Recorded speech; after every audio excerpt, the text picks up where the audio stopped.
Assalamualaikum warahmatullahi wabarakatuh. Semoga kalian semua selalu sehat dan dalam lindungan Allah Subhanahu wa Ta'ala. Jangan lupa ya guys untuk selalu jaga protokol kesehatan, pakai masker, cuci tangan, dan hindari kerumunan. Materi kita hari ini sangat menarik, yaitu bergaul yang efektif.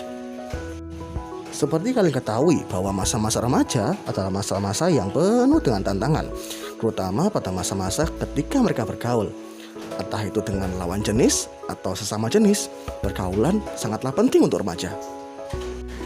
Banyak yang bilang bahwa masa-masa remaja adalah masa yang paling indah, karena di masa remaja ini banyak sekali perubahan yang kita alami, mulai dari perubahan fisik sampai perubahan psikis. Dan ini dipengaruhi oleh faktor yang termasuk dalam lingkungan teman pergaulan. Guys, pola pergaulan remaja sangat erat kaitannya dengan aspek sosial loh guys. Mulai dari lingkungan keluarga, lingkungan sekolah, sampai lingkungan masyarakat. Yang pertama adalah lingkungan keluarga. Seseorang anak yang dilahirkan atau dibesarkan di lingkungan keluarga yang harmonis, itu akan saling memahami dan saling terbuka satu sama lain. Berbeda dengan seorang anak yang dibesarkan pada lingkungan keluarga yang kurang harmonis loh guys. Yang berikutnya adalah lingkungan sekolah. Di dalam sekolah, pasti dituntut menciptakan iklim kehidupan sosial yang nyaman dan menyenangkan bagi perkembangan sosial remaja. Sebagaimana keluarga, sekolah juga memiliki potensi memudahkan atau bahkan menghambat perkembangan sosial remaja loh guys. Yang berikutnya, pastinya lingkungan masyarakat. Salah satu masalah yang dialami oleh remaja dalam proses sosialisasinya adalah bahwa tidak jarang masyarakat tidak konsisten terhadap remaja. Di sisi lain, remaja masih dianggap sebagai seorang anak-anak. Namun di sisi lain, remaja sudah dianggap sebagai orang yang dewasa. Namun kesempatan mereka untuk mengambil keputusan atau diajak diskusi sangat kurang oleh masyarakat. Sehingga masyarakat hanya fokus untuk menekan tingkah laku negatif remaja saja. Sebelum kamu memilih pergaulan yang sehat, kamu perlu kenali dulu perubahan yang terjadi dalam diri kamu. Yang pertama adalah perbedaan peranan, di mana ketika masa anak-anak tingkah laku kalian itu dianggap tingkah laku yang dilindungi. Namun ketika kamu remaja diharapkan mampu berdiri sendiri dan mampu berkeinginan untuk mandiri.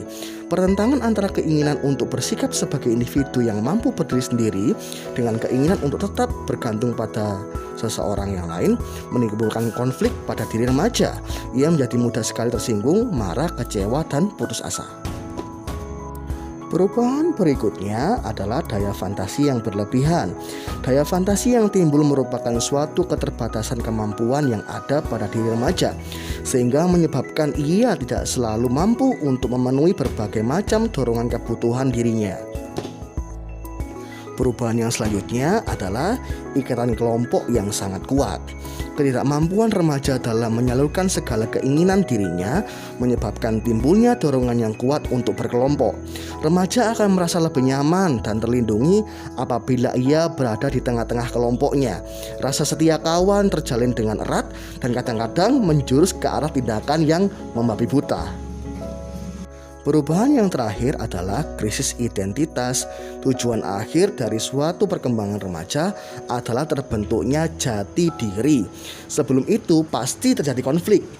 Tugas yang paling sulit untuk remaja yaitu menemukan jati diri sebenarnya dia itu yang seperti apa guys.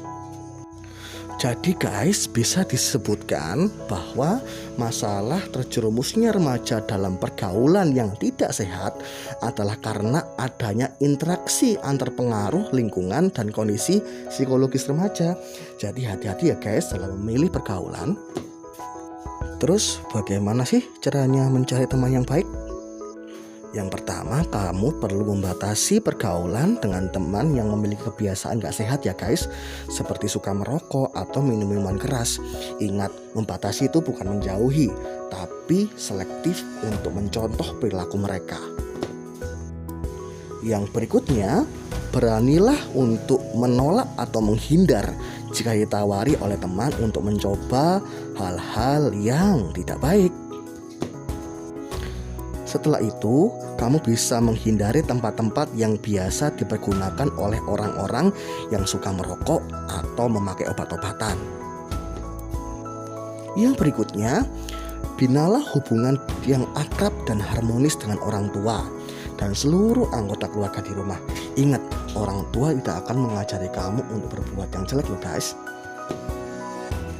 Setelah itu, isilah waktu luang kalian dengan kesibukan untuk membantu orang tua serta melakukan hobi yang bermanfaat seperti olahraga atau hobi-hobi produktif yang lain, sehingga tidak ada waktu luang untuk kamu berpikir mencoba hal-hal yang buruk ya guys. Yang berikutnya, kamu bisa ceritakan semua aktivitas kamu dengan orang tua. Terbukalah dengan orang tua, karena orang tua akan mengarahkan kalian ke jalan yang baik loh guys. Dan yang terakhir dan yang paling inti, kamu bisa memperbanyak ibadah. Ibadah kamu akan mencegah kamu dari hal-hal untuk aktivitas yang tidak baik. Setelah kamu memahami cara jitu dalam selektif mencari teman, Pak Du punya tips agar kamu bisa mencari teman yang banyak loh guys. Yang pertama, pada saat ngobrol pertama kali dengan seseorang, disitulah pribadi kita bisa kelihatan apakah kita ini orang yang cuek atau orang yang baik. Nah, kalau kita bisa memberikan kesan yang pertama kali yang baik, maka orang akan menaruh simpati pada kita dan kita akan lebih mudah dalam mencari teman. Tips dari Pak Do yang berikutnya, usahakan menjadi teman ngobrol yang baik untuk orang lain ya guys, meskipun kita sama sekali belum kenal sama dia. Cara yang paling efektif adalah dengan mendengarkan apa yang sedang dia bicarakan. Jangan sekali-sekali memotong ya, hanya untuk kita memaksakan pendapat.